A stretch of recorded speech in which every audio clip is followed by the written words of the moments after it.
안녕하세요. YTN 사이언스를 즐기는 색다른 방법 TV 더보기의 유승민입니다. 네, 안녕하세요. 전주원입니다. 승민 씨, 네. 혹시 명절 지나고 나서 후유증 경험해 본 적 있으세요?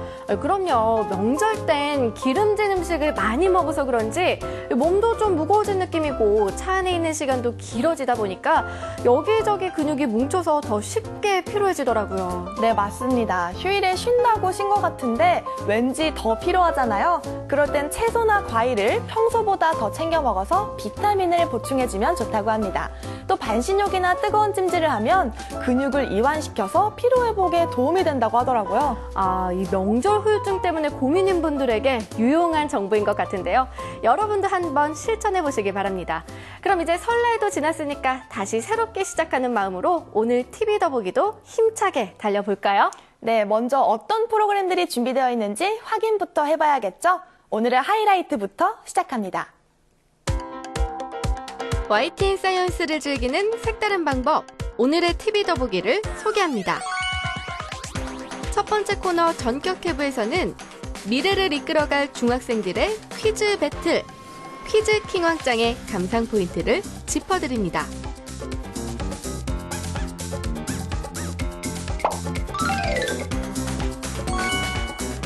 두 번째 코너 불후의 명작에서는 YTN 사이언스 명작 다큐멘터리 BBC 특선을 통해 거대한 몸집을 가진 공룡들에 대해 알아봅니다.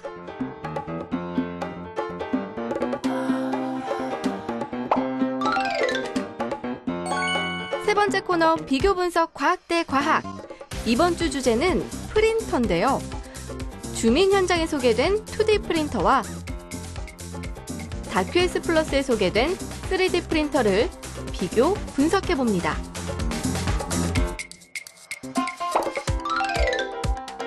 마지막으로 2월 넷째 주 YTN 사이언스 프로그램 가이드까지 오늘의 TV 더보기 채널 고정. 오늘도 코너 하나하나 알차게 준비되어 있는데요. 그럼 첫 번째 코너부터 소개해드려야겠죠? 네, 현재 방영 중인 프로그램을 집중 분석해보는 코너죠. 전격 해부 시간입니다. 승민 씨, 오늘은 어떤 프로그램을 꼼꼼히 살펴주실 건가요? 네, YTN 사이언스의 대표 퀴즈 프로그램이죠. 현재 시즌2가 방영 중인 퀴즈 킹왕짱입니다. 네, 퀴즈 킹왕짱은 꿈을 향해 도전하는 중학생들의 패기를 느낄 수 있는 퀴즈 배틀 프로그램인데요. 이 시즌1과 다르게 시즌2는 어떤 재미가 있을지 궁금해집니다. 네, 그럼 우리나라의 미래 인재들의 모습 직접 화면으로 확인해 보겠습니다. 전격 해부 퀴즈 킹왕짱 지금 시작합니다. 공서영 아나운서와 함께 새롭게 단장한 퀴즈 킹왕짱이 여러분 안방으로 다시 찾아왔습니다. 열정 가득한 미래 창의 인재들이 펼치는 선의의 두뇌 대결의 장. 우승 상금 100만 원을 두고 펼치는 열띤 퀴즈 대결. 퀴즈 킹왕짱을 전격 해부해봅니다. 퀴즈 프로그램이 재밌는 이유. 그것은 무엇이 정답이고 오답인지 헷갈릴 때 느껴지는 긴장감이 색다른 재미를 선사하기 때문인데요. 라운드가 거듭될수록 문제를 푸는 학생은 물론 이를 지켜보는 시청자들의 손에도 땀을 쥐게 합니다. 퀴즈 킹왕짱의 첫 번째 감상 포인트, 바로 긴장감 넘치는 퀴즈 진행 방식입니다. 퀴즈 킹왕짱은 총 4개의 라운드로 구성되어 있는데요. 먼저 개인별로 객관식 문제에 도전하는 100점 라운드가 진행됩니다. 5개 문제의 도전에 모두 맞히면 총 100점을 획득! 본격적인 퀴즈 게임에 참여하게 됩니다. 다음 라운드부터는 서바이벌 형식으로 점수가 가장 낮은 학생부터 차례로 탈락하는데요. 마지막 라운드에 남은 2명의 학생이 결승전에 진출합니다. 그리고 스피드 퀴즈 형태로 먼저 답을 말하는 학생이 점수를 획득하기 때문에 퀴즈에 긴장감을 더했습니다. 퀴즈 킹왕짱의 두 번째 감상 포인트, 지난 시즌과 비교해 좀 더 집중력을 높인 퀴즈 진행 방식입니다. 지난 시즌은 전국의 중학교들을 찾아다니면서 그 학교의 학생들이 참여해 퀴즈를 풀었는데요. 그래서 여러 명의 학생 중 최종 라운드에 출전할 학생 6명을 선발하는 과정 위주로 담았습니다. 하지만 새롭게 단장한 이번 시즌에서는 퀴즈를 푸는 학생이 오직 4명뿐입니다. 마지막 결승전에서는 1대1 맞대결로 진행되죠. 게다가 4명의 학생들은 학교가 아닌 새롭게 단장한 스튜디오에서 문제를 푸는데요. 이런 변화된 방식은 지난 시즌보다 시청자들이 좀 더 퀴즈에 집중할 수 있도록 도와주고 있습니다. 퀴즈킹 왕짱의 세 번째 감상 포인트, 바로 끼 많은 학생들의 장기자랑 시간입니다. 개인별로 문제를 맞히는 100점 라운드가 끝나고 4명의 학생들이 본격 대결을 펼칠 때 학생들은 각자 가지고 있는 끼를 유감없이 선보이는데요. 문제를 풀어야 하는 학생들의 긴장감을 풀어줄 뿐 아니라 경직되어 있는 분위기를 풀어주는 일석이조의 효과를 기대할 수 있습니다. 마지막으로 퀴즈킹 왕짱 최고의 감상 포인트, 바로 재밌는 퀴즈를 통해 쌓는 지식입니다. 퀴즈킹 왕짱에는 퀴즈 문제를 자문, 검수해주는 위원들이 구성되어 있는데요. 실제 중학교 교사와 같은 전문가들이 중학생들이 알고 있으면 유익한 내용 위주로 문제를 선별하고 있습니다. 특히 유익한 과학 상식을 중심으로 문제가 출제됐는데요. 보다 재밌게 과학 공부를 할 수 있는 기회가 될 수도 있을 겁니다. 학창 시절 멋진 추억을 만들 수 있는 절호의 기회이자 퀴즈를 통해 지식을 쌓을 수 있는 퀴즈 킹왕짱. 여러분도 퀴즈 킹왕짱의 주인공이 될 수 있습니다. 각 학교를 찾아다니던 시즌1과는 다르게 스튜디오에 학생들이 직접 나와서 퀴즈를 푸니까 좀 더 긴장감이 도는 것 같아요. 그렇죠. 이 중학생이라면 누구나 도전해볼 수 있다고 하니까요. 관심 있는 학생들은 저희 YTN 사이언스 홈페이지에 마련되어 있는 퀴즈 킹왕짱 온라인 예심에 응모해 주시기 바랍니다. 네, 그럼 앞으로도 퀴즈 킹왕짱 많은 관심과 사랑 부탁드리고요. 이제 두 번째 코너로 넘어가 봐야겠죠? 네, 놓치기 아까운 명작 다큐멘터리를 소개하는 코너, 부르의 명작입니다. 주원 씨, 오늘 소개할 명작 다큐멘터리는 뭐죠? 네, 영국 공영방송 BBC가 자랑하는 세계 최고 수준의 다큐멘터리죠. BBC 특선 다큐멘터리를 준비해봤습니다. 그중에서도 9,500만 년 전 지구에 살았던 공룡들의 이야기인데요. 승민 씨, 티라노사우루스라는 공룡 많이 들어보셨죠? 그럼요. 이 몸집도 굉장히 크고 육식 공룡 중에서도 가장 무섭고 사나운 공룡으로 알려져 있잖아요. 네, 맞습니다. 그런데 티라노사우루스 같은 육식 공룡들은 보통 육지를 걸어다니면서 먹이를 찾아다니잖아요. 그런데 수영을 하면서 물속에서 먹이를 찾는 육식 공룡도 있다고 합니다. 최근에 이 공룡에 대한 연구가 발표됐다고 하는데요. 오늘의 부르의 명작, BBC 특선에서 자세히 알려드리겠습니다. 수영을 하는 공룡, 저는 잘 상상이 되지 않는데요. 과연 수영을 하는 공룡의 모습은 어떨지 기대해 보겠습니다. 이어서 세 번째 코너죠. 하나의 주제를 가지고 두 가지 과학 원리를 비교하고 분석해보는 비교 분석 과학대 과학 시간입니다. 네, 오늘 비교 분석 과학대 과학에서 다룰 주제는 바로 인쇄의 생활화를 이끈 프린터인데요. 그중에서도 종이와 같은 평면의 인쇄를 하는 2D 프린터와 또 입체적 구조물을 출력할 수 있는 3D 프린터를 비교 분석해 보겠습니다. 그럼 먼저 두 번째 코너, 부르의 명작부터 보시죠. 수천만 년 전 지구상에 존재했던 공룡들. 그중 상당수는 커다란 몸집을 갖고 있었습니다. 우리가 상상하는 그 이상의 크기를 가진 공룡도 많았는데요. 거대한 공룡들의 먹고 먹히는 치열한 약육강식의 세계. 지금 살펴봅니다.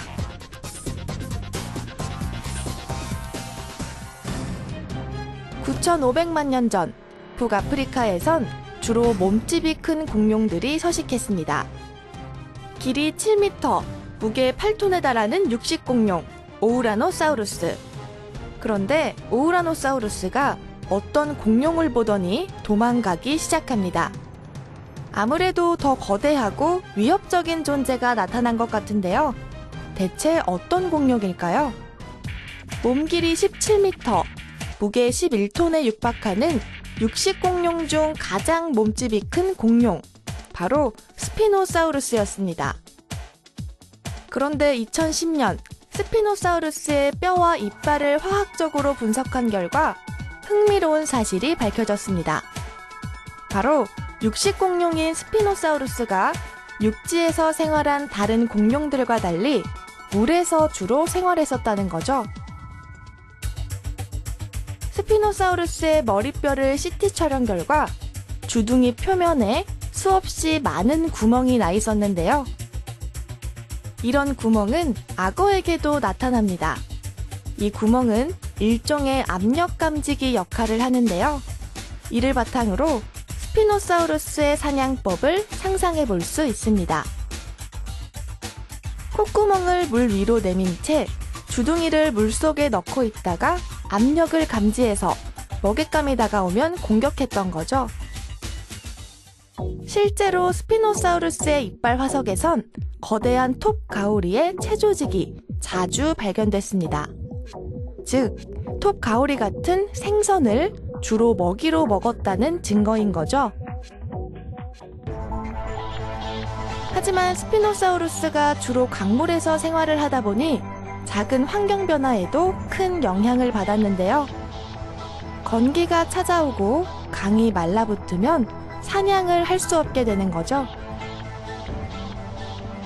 결국 자연현상으로 해수면이 상승하고 늪과 강이 자취를 감추자 스피노사우루스는 충분한 먹이를 찾지 못하고 멸종하고 말았습니다.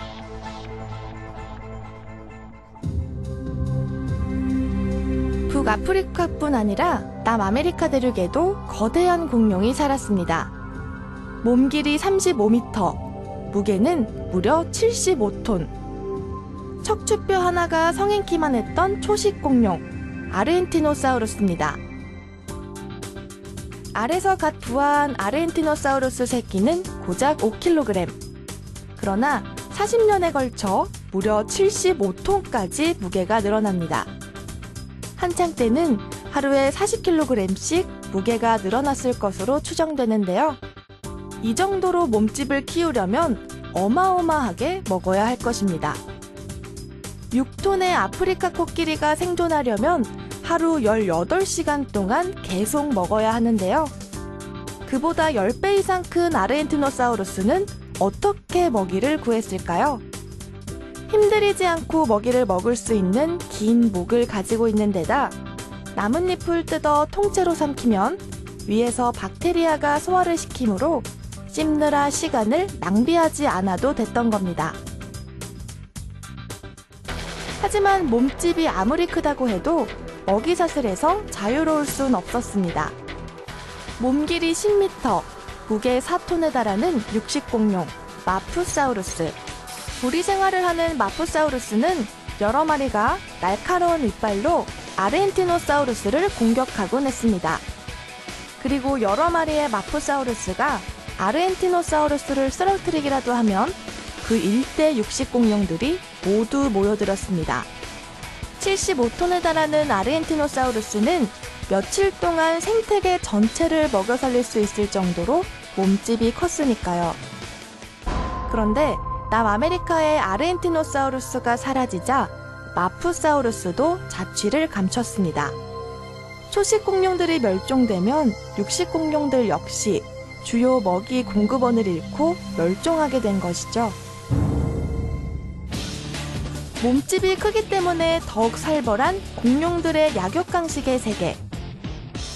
모든 동물들이 그렇듯 공룡들의 먹이 피라미드에서도 천적의 관계는 곧 공생을 의미하는 것 아닐까요?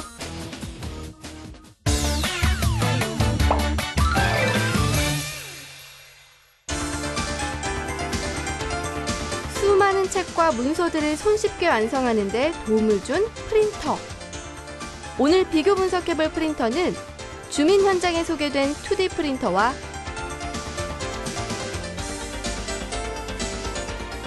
다큐S 플러스에 소개된 3D 프린터입니다. 인쇄의 생활화를 이끈 프린터에 담긴 이야기가 지금 시작됩니다. 오늘 제가 소개할 첫 번째 프린터는 2D 프린터입니다. 일반적으로 우리가 프린터라고 부르는 것은 거의 모두가 2D 프린터인데요. 지금과 같은 현대적인 형태의 프린터는 100여 년 전 처음으로 발명됐다고 합니다. 그렇다면 최초의 2D 프린터는 어떤 형태였을까요? 우리가 말하는 현대적인 인쇄기는 1904년 미국의 인쇄업자 루벨이라는 사람에 의해 처음 발명됐습니다. 당시의 인쇄 방식은 인쇄판에 잉크를 고무블랭킥에 전사한 다음 이를 다시 종이에 인쇄하는 거였는데요. 이를 일명 오프셋 인쇄라고 합니다. 그리고 다양하게 발전해온 인쇄기는 컴퓨터에서 처리된 정보를 사람의 눈으로 볼 수 있는 형태로 인쇄하는 프린터까지 이르게 됩니다. 2D 프린터와 함께 비교해볼 프린터는 3D 프린터입니다. 이 3D 프린터는 최근에야 주목받고 있지만 이미 개발된 지 몇십 년이 지난 기술이라고 하는데요. 과연 최초의 3D 프린터는 언제, 또 누가 발명한 걸까요? 세계 최초로 3D 프린터를 발명한 사람은 미국의 발명가 찰스 홀입니다. 그는 1984년 3D 시스템사를 설립하고 1986년 액체 플라스틱을 층층이 쌓아 올려 딱딱한 물체를 출력하는 기술로 특허를 받았습니다. 하지만 당시엔 너무 높은 비용 때문에 이용을 못했는데요.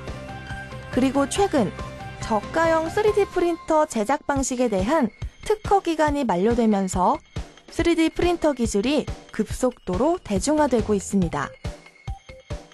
3D 프린터가 조금 더 진보된 형태의 프린터이긴 하지만 2D 프린터 또한 나름대로 그 기술이 발전돼 왔는데요.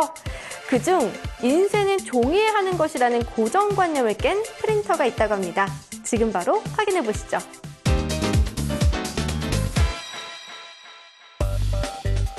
(2D) 프린터는 보통 종이에 인쇄를 하는데요.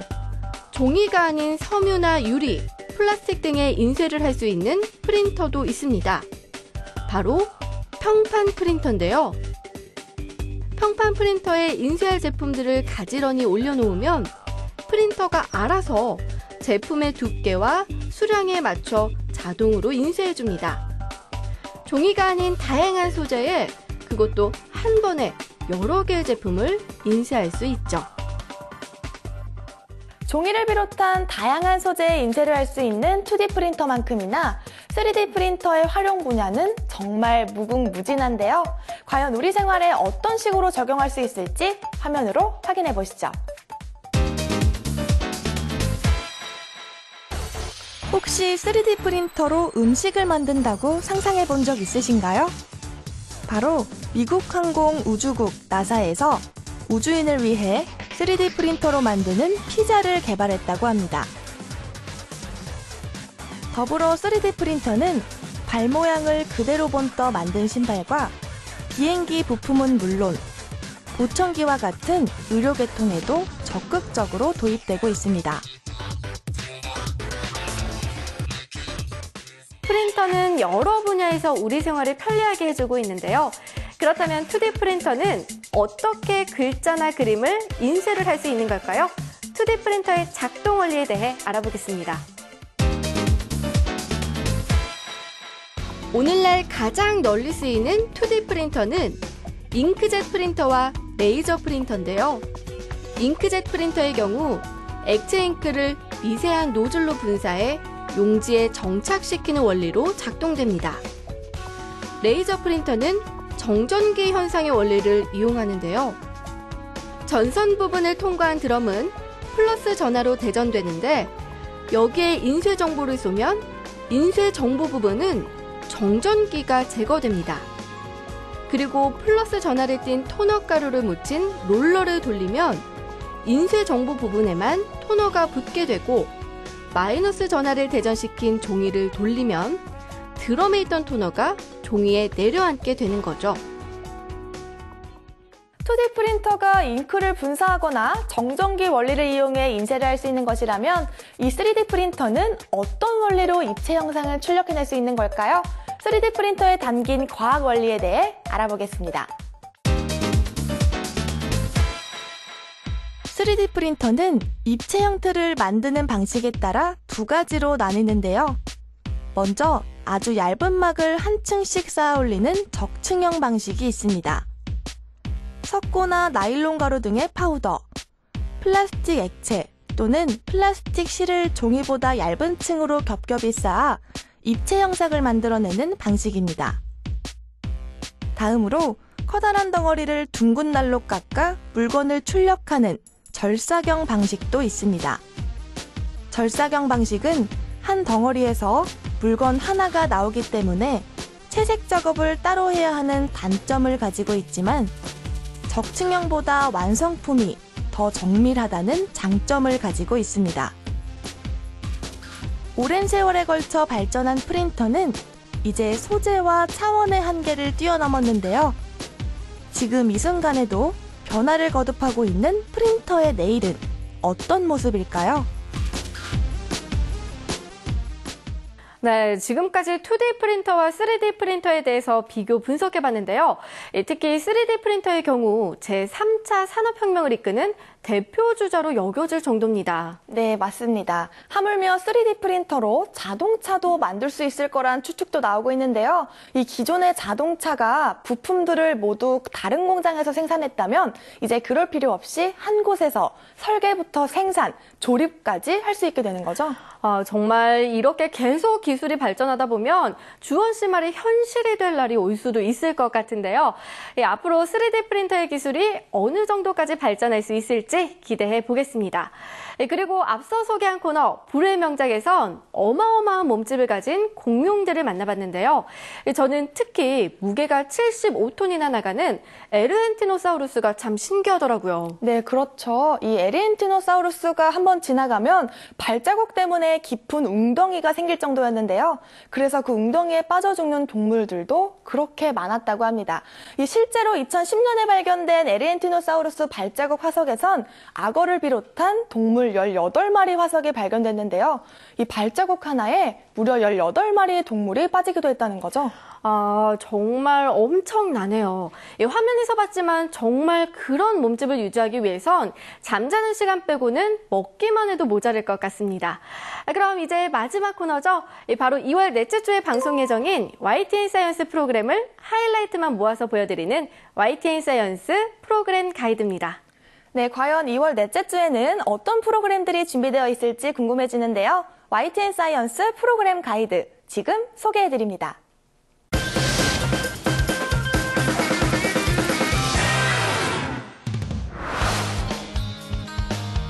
수학교육에 대한 고민을 전문가와 함께 풀어보는 수학 콘서트 수다학. 수다학의 개그계의 브레인 곽현화가 떴다.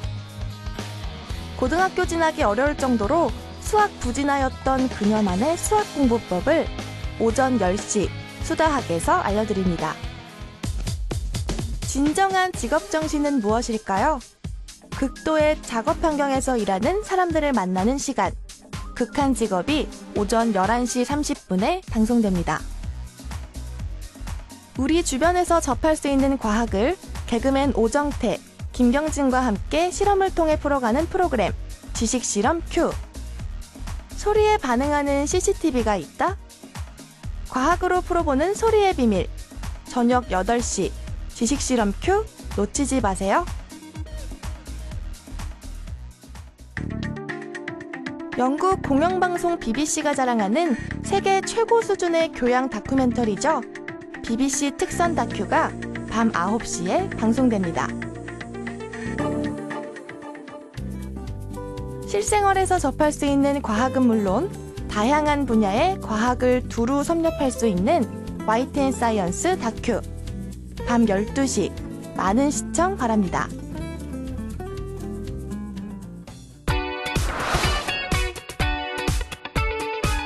과학에 대한 모든 궁금증을 묻고 답하는 TV 과학 강연 프로그램 사과나무.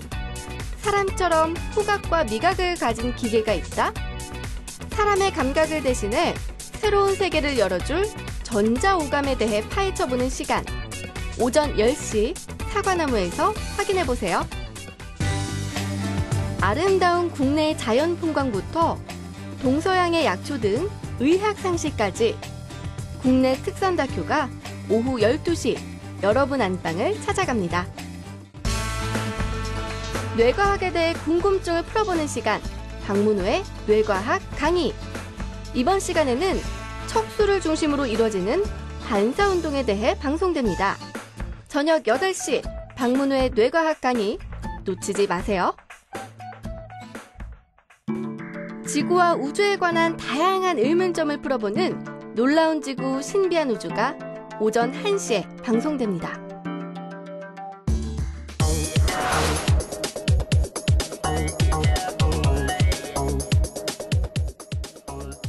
지구상의 외계인의 흔적을 추적해보는 미스터리 다큐 외계인이 저녁 6시에 여러분을 찾아갑니다.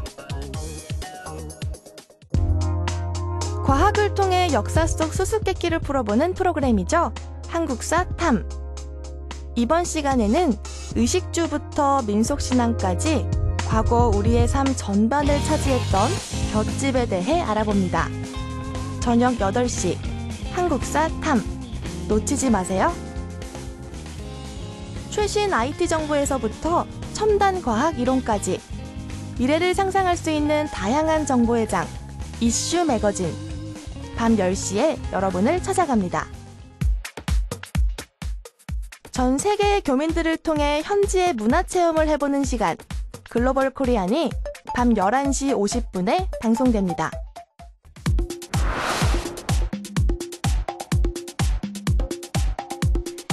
21세기형 글로벌 창의 인재들의 성공 신화를 들어보는 휴먼 강연 프로그램 청년 창업 런웨이. 감성을 자극하는 향기를 디자인한다. 3년 만에 10배 성장을 이뤄낸 에데니크 김온유 대표의 성공 스토리를 들어봅니다. 오전 10시 채널 고정. 과거의 상징적인 사건과 우리 생활에는 어떤 연관관계가 있을까요? 역사와 과학을 접목시킨 빅히스토리가 오후 1시에 여러분을 찾아갑니다. 소통이 절실한 시대, 소통의 달인 김창옥 교수와의 유쾌하고 감동적인 만남. 소나기가 저녁 8시에 방송됩니다.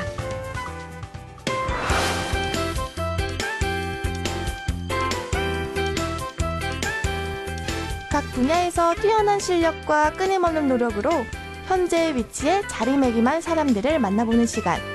만나고 싶은 사람. 먼 나라 이웃나라의 저자 이원복 교수님의 이야기를 오전 9시 만나고 싶은 사람에서 들어봅니다. 720만 동포사회 소식과 함께 세계 곳곳의 다양한 이슈와 정보를 전달하는 국내 유일의 프로그램 글로벌 코리안 플러스가 오전 9시 50분에 방송됩니다. 우주의 화려한 영상을 통해 우주로 한 발자국 다가갈 수 있도록 하는 대우주가 오전 11시 30분에 방송됩니다. 미래를 이끌어갈 중학생들의 흥미진진한 퀴즈 배틀. 대한민국의 창의 인재를 발굴할 퀴즈 킹왕짱이 오후 8시에 방송됩니다. 와, 역시 놓칠 수 없는 프로그램들이 많이 준비되어 있는데요. 2월 넷째 주에도 YTN 사이언스 프로그램 많이 기대해주세요. 네, 여러 프로그램들을 열심히 소개하다 보니까 오늘도 벌써 마칠 시간이 됐는데요. 이 설날이 지난 후인 만큼 어머님들 명절 후유증 없도록 관리 잘 하셔야겠습니다. 그렇습니다. 가족들도 집안일로 수고하셨다는 따뜻한 말 한마디 건네는 것 잊지 마시고요. 네, 그럼 저희는 다음 주에도 알찬 프로그램을 들고 다시 찾아뵙겠습니다. 지금까지 TV 더보기의 유승민, 전주원이었습니다. 감사합니다.